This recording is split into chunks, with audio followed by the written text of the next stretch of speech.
샬롬. 한 주간을 시작하는 월요일 아침입니다. 이 한 주간도 우리 주 예수 그리스도 안에서 하나님께서 주시는 평안과 또 놀라운 도우심을 입게 되기를 기도하고 또한 축복합니다.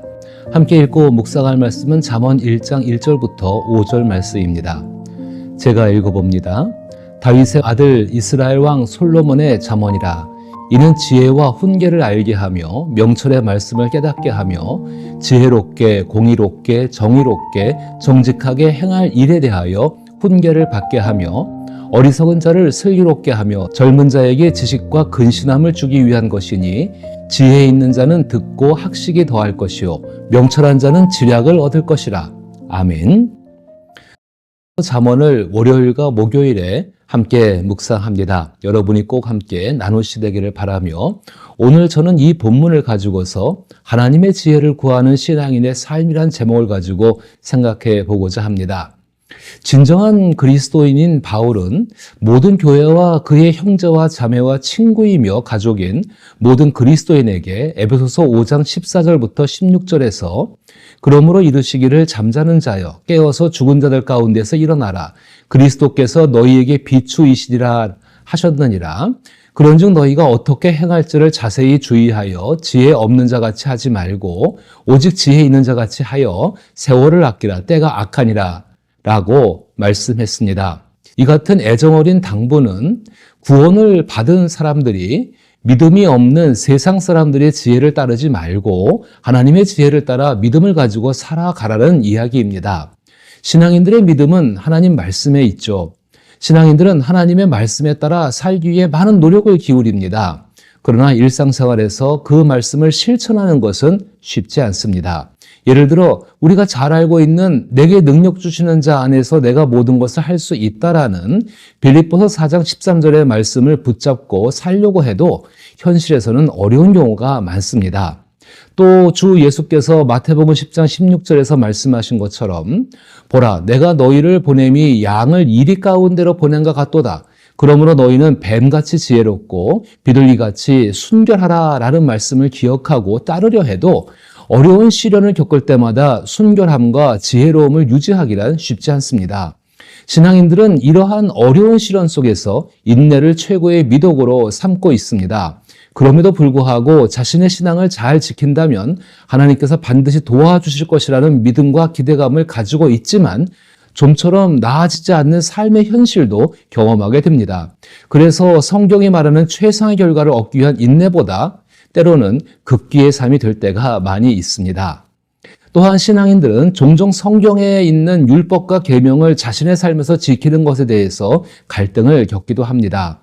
물론 오랜 신앙생활을 통해 율법과 계명을 지키는 것이 복된 일이라는 경험을 하게 되지만은 그 단계에 이르기까지 내면의 갈등을 극복하는 것은 사실 쉽지 않습니다.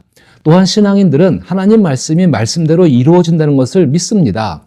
예를 들어 주 예수를 믿으라 그리하면 너와 내 집이 구원받겠다는 말씀을 믿고 가족을 구원하려고 합니다. 그런데 실제적으로 가족을 구원하기 위한 행동에 적합하지 않을 때가 또 많이 있습니다. 또한 일상생활에서 선택을 해야 할 때 신앙인들은 성경을 참고하지만 성경은 어떤 선택을 해야 하는지 구체적으로 말하지 않고 어떻게 행동하라고 지시하지 않습니다. 예를 들어 자녀의 결혼, 직장 선택, 이사와 같은 중요한 문제에 대해서 성경이 명확한 지침을 제공하지 않는다는 것입니다. 그러나 이러한 선택을 잘못하게 되면 상당한 고통을 겪을 수도 있습니다. 저는 잠언을 함께 나누기 전에 우리가 얼마나 하나님의 지혜를 구하고 있는지를 먼저 생각해 보고 싶습니다. 이사야 선지자는 현재의 신앙인들에게 뼈아픈 충고를 합니다. 이사야 29장 13절과 14절에서 주께서 이르시되 이 백성이 입으로는 나를 가까이하며 입술로는 나를 공경하나 그들의 마음은 내게서 멀리 떠났나니 그들이 나를 경외함은 사람의 계명으로 가르침을 받았을 뿐이라. 그러므로 내가 이 백성 중에 기이한 일, 곧 기이하고 가장 기이한 일을 다시 행하리니 그들 중에서 지혜자의 지혜가 없어지고 명철자의 총명이 가려지리라 라고 말씀하였습니다. 하나님을 가까이 하고 공경하며 다시 말해 하나님과 함께 살아가기 위해서는 하나님께서 주시는 지혜가 반드시 필요하다는 것입니다. 그러나 하나님께서는 형식적인 신앙생활을 하는 사람들에게 하나님의 지혜를 감추신다는 점이 중요합니다. 이것이 무엇을 의미할까요? 현대의 신앙인들이 하나님의 지혜를 구하지 않으면 결국 하나님을 세상의 지혜로 대할 수밖에 없고 세상 속에서 하나님과 함께 살아가는 것이 아닌 결국 세상의 방법을 따라 살게 된다는 것입니다. 우리는 돈이 없거나 건강을 잃거나 관계가 악화되거나 실패했을 때 하나님께 절박하게 기도합니다.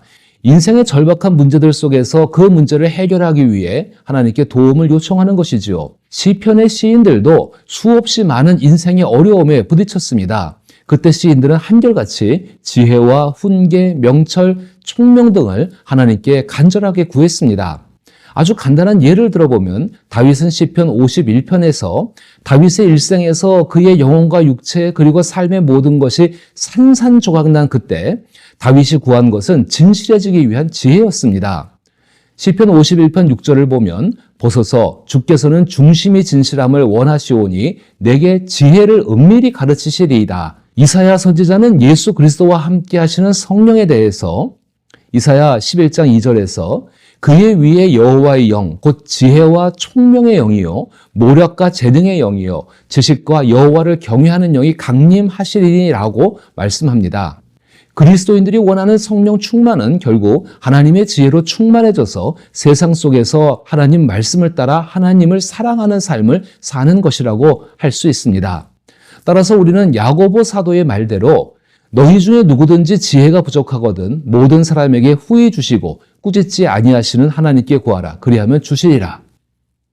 지혜를 구해야 합니다. 여러분의 삶에서 지혜가 가장 필요한 부분은 어디인가요? 그 부분에서 하나님의 지혜가 자라나기를 축복합니다. 잠언은 인생에서 마주하는 모든 상황을 통해 우리가 지혜, 그 자체이신 예수님을 더 깊이 알아가고 닮아가며 성장할 수 있도록 안내하는 길잡이입니다. 오늘 함께 읽은 본문에서는 잠언의 역할에 대해 설명을 하고 있습니다.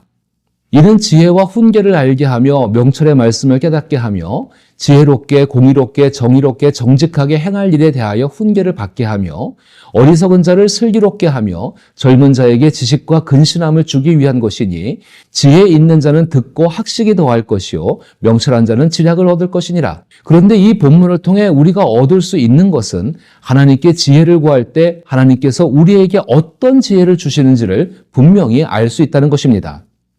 히브리어로 지혜는 호크마입니다. 호크마는 훈계, 명철, 지혜롭게 행동하는 것, 슬기로운 분별력 등을 포함하는 개념입니다. 하나님께서 우리에게 주시는 지혜는 이러한 요소들을 포함하고 있으며 이는 지혜롭게 살아가는 지혜자의 삶의 기초가 됩니다. 지혜는 이와 같은 다양한 요소들을 통합하여 응용하고 하나님께서 원하시는 최선의 삶을 만들어 나가는 데 기여하는 친구와 같습니다. 따라서 구원을 받은 지혜자의 삶은 수동적이지 않으며 하나님의 지혜를 바탕으로 능동적으로 살아가는 삶입니다. 우리는 지혜의 구성 요소를 깊이 생각하며 하나님께 지혜를 구할 때 구체적으로 기도할 수 있다는 것을 생각하고 있어야 합니다. 구체적으로 살펴보면 히브리어로 호크마, 즉 지혜는 도덕을 포함하지만 그 이상의 의미를 지니고 있습니다.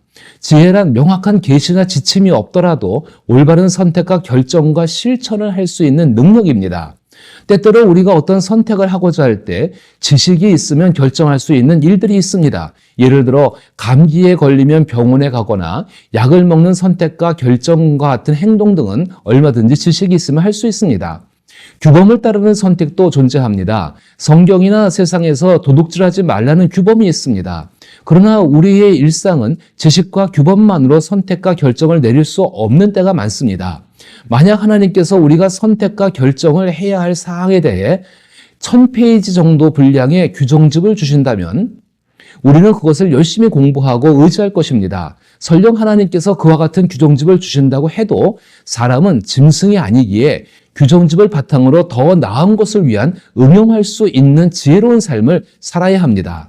예수님 시대의 바리새인들의 실수는 선택과 결정, 실천을 위한 규정집을 만들었다는 점입니다.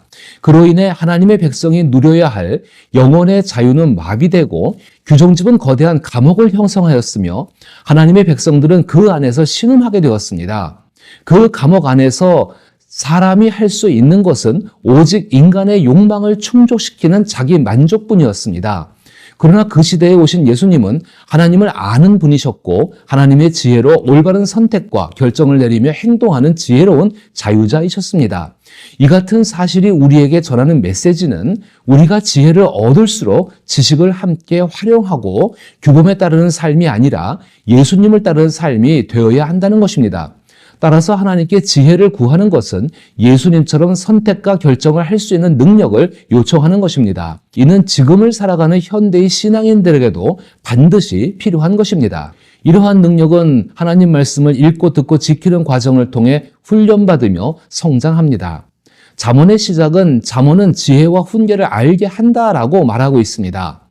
잠언은 지혜라는 단어를 언급한 후 히브리어로 무사르라고 발음되는 훈계를 연이어 설명합니다. 훈계는 엄격한 감시 아래에서 이루어지는 훈련을 의미합니다. 이는 마치 자주 호통치는 교관에게 훈련받는 것과 같습니다.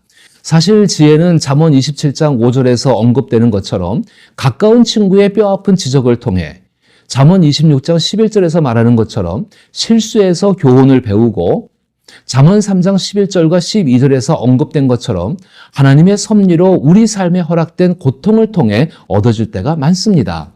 이처럼 훈계는 인생에 대한 깊은 이해를 갖춘 전문가로 성장하게 합니다. 개인적인 예를 하나 들어보겠습니다. 현재의 컴퓨터는 매우 정교하고 복잡하여 일반인이 쉽게 다룰 수 없습니다. 그러나 컴퓨터가 처음 보급되었을 때는 비교적 단순했습니다. 고장이 나면 컴퓨터를 분해하고 부품을 구매하여 수리하는 경우가 많았습니다. 저에게도 그런 경험이 있습니다. 하지만 부품을 사러 컴퓨터 매장에 가면 항상 야단 아닌 야단을 맞곤 했습니다. 이러한 경험을 통해 컴퓨터에 대한 지식이 쌓였던 기억이 있습니다. 그때는 나름대로 컴퓨터에 정통하다는 생각도 한 적이 있었습니다. 인생을 살면서 진정한 지혜를 얻는 것은 아무도 대신해 주거나 면제해 줄 수 없는 광야를 통과한 후에만 가능하다는 사실입니다.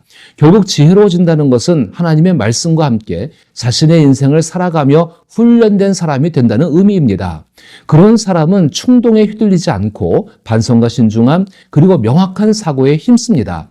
역경을 통해 회복력과 평정심을 키우며 생활력을 갖추게 되는 것입니다. 운동선수가 맹렬한 훈련을 통해 신체 능력을 키울 수 있듯이 지혜도 어렵게 얻어지는 것입니다.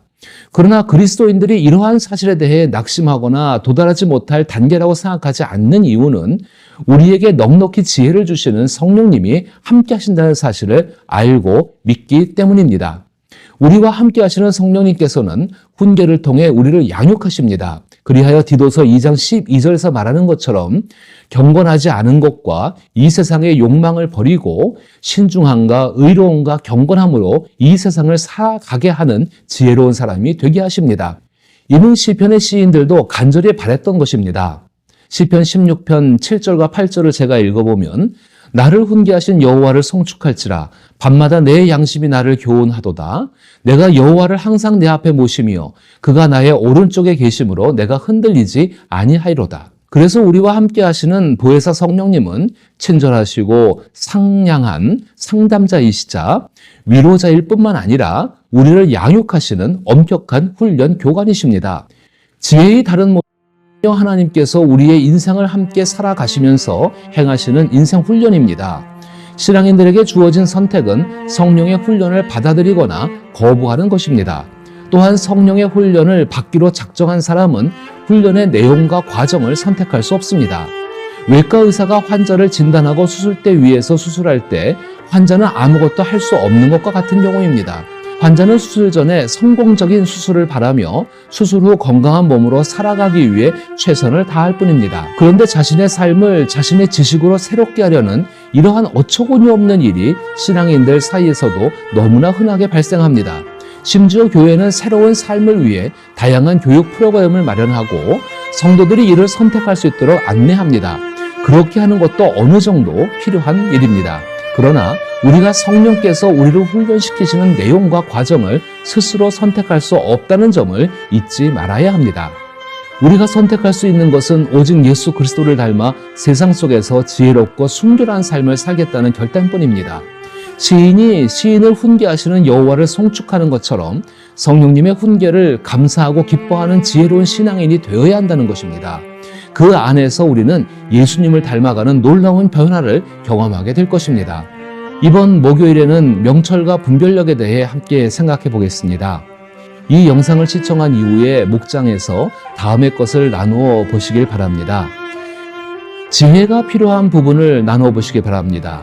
여러분의 삶에서 지혜가 가장 필요한 부분은 어디인가? 구체적인 상황을 나누어 보시면 좋겠습니다. 또한 성령 하나님의 훈계를 받은 경험을 나눠 보시게 되길 바랍니다. 성령 하나님의 인도와 훈계를 받았던 경험이 있다면 그 경험을 함께 나누시기를 또 부탁을 드립니다. 이러한 나눔을 통해 서로의 삶의 지혜를 더하고 함께 성장해가는 시간이 되길 바랍니다. 하나님께 대한 경험과 자신의 신앙을 서로 나누는 것은 지혜를 얻는 중요한 과정입니다. 이러한 과정을 통해 성령 하나님의 역사로 여러분의 삶에 하나님의 지혜가 충만하기를 기도하고 축복합니다.